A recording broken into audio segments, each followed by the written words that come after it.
రామోజీరావు కబ్జా చేసినటువంటి భూములను విడిపించడానికి పేదలతో పోరాడుతున్నటువంటి వాళ్ళు నరసింహగౌడ్ ఉన్నారు.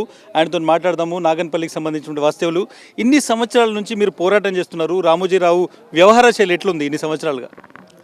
సార్ ఇప్పటిదాకా మేము అప్పుడు వామపక్షాలు సిపిఎం పెద్ద ఎత్తున భూ పోరాటాలు చేసి అప్పుడు కనీసము ఇండ్లు లేక జనమంతా మాకు ఇండ్లు లేవు, ఇండ్ల స్థలాలు లేవు, మాకు ఎక్కడైనా చూపెట్టాలని ప్రభుత్వాన్ని కూడా ఎన్నో దరఖాస్తులు పెట్టుకున్నా కానీ ప్రభుత్వం స్పందించలేదు. అప్పుడు స్పందించకపోతే గవర్నమెంట్ భూమి మన పేదలకు హక్కు, మనకు ఏడ ఉంటే ఆడ మనం గుడిసెలు వేసుకోవాలని ఉద్దేశంతో సిపిఎం వామపక్షాలు పెద్ద ఎత్తున ఆందోళన చేసి అప్పుడు ఎర్ర జెండాలు పట్టుకొని అక్కడ రామోజీ ఫిలిం సిటీలకు దిగబడి అందరూ కూడా కబ్జా చేసిన రోజులున్నాయి.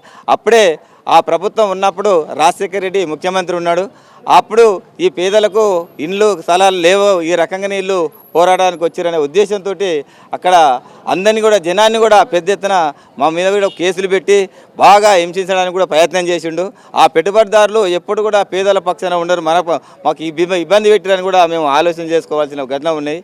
అప్పుడే ఆ ప్రభుత్వం ఉన్నప్పుడే వైఎస్ రాజశేఖర రెడ్డి లేనోళ్ళు ఎంతమంది అనేది నైట్ ఇబ్రాహీపట్నం ఎంఆర్ఓ, మంచాల ఎంఆర్ఓ, ఇక్కడ ఏది ఐదున్నర ఎంఆర్ఓలో నైటే వచ్చి గ్రామాలలో ఎంక్వైరీ చేసి ఖచ్చితంగా ఇండ్లు లేని స్థలాలు లేక ఈ ఇబ్బంది పడుతున్నారట, ఈ రకంగా పోరాటానికి వచ్చారు, ఇలా సర్వే చేయాలని నైటే చేసి 3 రోజులకి సర్టిఫికేట్ ఇవ్వడం కూడా జరిగింది.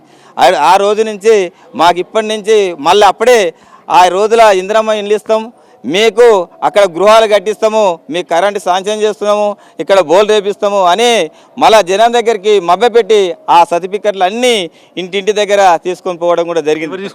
అవి మళ్ళీ ఇండ్లు కట్టిస్తామని, గృహాలు కట్టిస్తామని అదే కాంగ్రెస్ ప్రభుత్వం ఉన్నది. అప్పుడే ఆ రకంగా ఇందిరమ్మ ఇండ్లు అనేది కూడా ఆ కాగితం కూడా ఇచ్చారు. ఇచ్చి ఆ సర్టిఫికెట్లు అనేది మళ్ళీ ఆ ప్రభుత్వమే మళ్ళీ తీసుకోవడం జరిగి అప్పుడే ఆ ఇండ్లను మళ్ళీ ఇస్తామని చెప్పి వాళ్ళు కాలయాపన చేస్తూ ఉంది.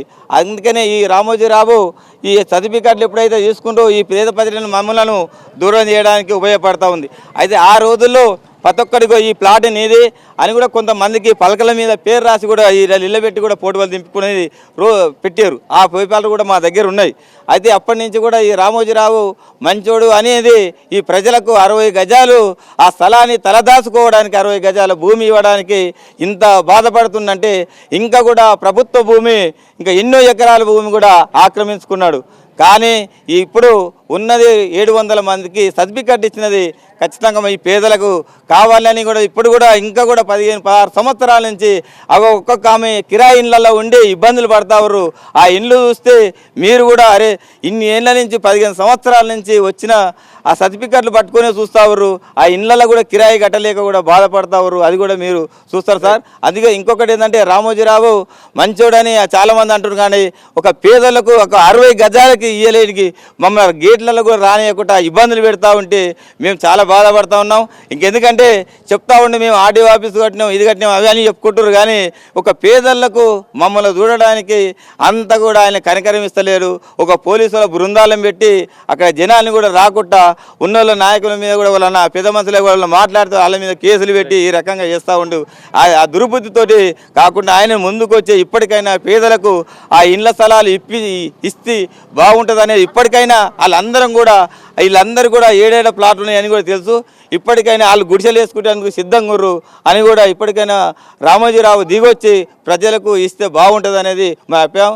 లేకపోతే అది ఇంకా వాళ్ళందరూ కూడా ఆ ఇండ్లకే పోయి ఫిలిం సిటీలకు పోయి గుడిసెలు వేయడానికి కూడా సిద్ధంగా వాళ్ళందరూ కూడా పోయడానికి కూడా ఉండాలని కూడా మేము చెప్తా ఉన్నాం సార్. Thank you. ఆ తర్వాత ఎట్లా రామోజీరావు వీళ్ళని సతాయిస్తున్నారు సార్? ఏ విధంగా ఈ ప్రక్రియ అంతా జరుగుతుంది? అయితే ఈ భూములు పేదోళ్ళు చెట్టు పుట్ట కొట్టి గవర్నమెంట్ ల్యాండ్ కబ్జా చేస్తే సర్టిఫికెట్లు ఇచ్చారు వాళ్ళకు. తర్వాత 2007లో రాజశేఖర రెడ్డి గారు ముఖ్యమంత్రి ఉన్నప్పుడు ఆ మహానేత ఏంటంటే ప్రజలకు ఇబ్బంది ఉన్నది కాబట్టి ఈ ఒకే ఇంట్లో 4-5 పిల్లలు సంసారం చేస్తున్నారు, వీళ్ళకు ఇళ్ల స్థలాలు లేక ఇబ్బంది పడుతున్నారు అని చెప్పి చాలామందికి ఎంక్వైరీ చేసి సర్టిఫికెట్లు ఇచ్చారు. 1000 మంది దాకా సర్టిఫికెట్లు ఇచ్చారు. అందులో రికార్డు చేసినవి 600 మంది రికార్డు చేశారు, మిగతాయన్నీ రికార్డు చేయలేదు. అప్పటి నుంచి సర్టిఫికెట్లు ఇచ్చినప్పుడు కబ్జాలు చూపించారు. గవర్నమెంట్ ఎంఆర్ఓ ఆర్డీఓ వచ్చి కబ్జాలు చూపించారు, కడీలు వాతిరు, కడీలు సాఫ్ చేసుకొని ప్రజలు పోయారు. తర్వాత ఏంటంటే రామోజీరావు మంది మార్బలంతో ప్రజలను భయభ్రాంతులు చేసి అక్కడ నుంచి ఎలగొట్టారు. అది ఆ రకంగా వచ్చినటువంటి భూములు. తర్వాత ఏంటంటే ప్రజలంతా సిపిఎం పార్టీ ఆధ్వర్యంలో పెద్ద ఎత్తున భూముల మీదకి పోవటం జరిగింది. పోయినప్పుడు పోలీసు వాళ్ళని పెద్ద ఎత్తున సమీకరించి తాళ్ళు పెట్టి వాళ్ళకి రాకుండా నిర్బంధిస్తే ప్రజలంతా తోసుకొని లోపలికి వెళ్ళి ఆ భూములు మొత్తం చెట్లు పెరిగితే అన్ని సాఫ్ చేసి రాళ్ళు చెట్లన్నీ తీసి పక్కేసారు. అప్పుడు చాలామంది మీద కేసులు అయినాయి. దాదాపు ఒక 60 మంది మీద ఒక 10 సంవత్సరాలు కేసులు తిరిగినాం. అవన్నీ ప్రజల భూములు. సర్టిఫికెట్లు ఏమో పేదోళ్ళ దగ్గర ఉన్నాయి, భూములు ఏమో రామోజీరావు కాంపౌండ్ హాల్లో ఉన్నాయి. కాబట్టి ఆ ప్రజలకు ఇచ్చినటువంటి సర్టిఫికెట్లు ఇచ్చినటువంటి భూములు ప్రజలకు చూపించాలి, ఇల్లు కట్టియాలని చెప్పి సందర్భంగా మేము కోరుతున్నాం. ఇన్ని రోజుల నుంచి పేదవాళ్ళు పోరాడుతున్నారు, మరి ఎందుకు రామోజీరావు వాళ్ళను ఎందుకు అలౌ చేయట్లేదు? లేకుంటే అక్కడ సెక్యూరిటీ ఇదంతా ఏంటి సార్? దీన్ని చూస్తే ఏమనిపిస్తుంది? ఆయన క్యారెక్టర్ని చూస్తే ఎట్లా అనిపిస్తుంది? రామోజీరావు గారు ఆయన చూడడానికి పేదల మనిషి, ప్రజల మనిషి అన్నట్టుగా వాతావరణం కనిపిస్తుంది. ఆయన కొంతమందికి పని కల్పిస్తుండు, ఈ ప్రాంతంలో ఫిలిం సిటీ పెట్టి పని కల్పిస్తుండు అని చెప్పి మీడియా ద్వారా ఫోకస్ అవుతుండు. కానీ పేదోళ్ళ భూములు గుంజుకొని మాత్రం ఆయన ఒక ఏమంటారు ఆ రకంగా తయారయ్యిండు. కాబట్టి ఆయన ఫిలిం సిటీలో ఒక ఆయన పేరు ఏదో ఉంది, శివరామకృష్ణ అనే ఒక ఎండి ఉంటాడు.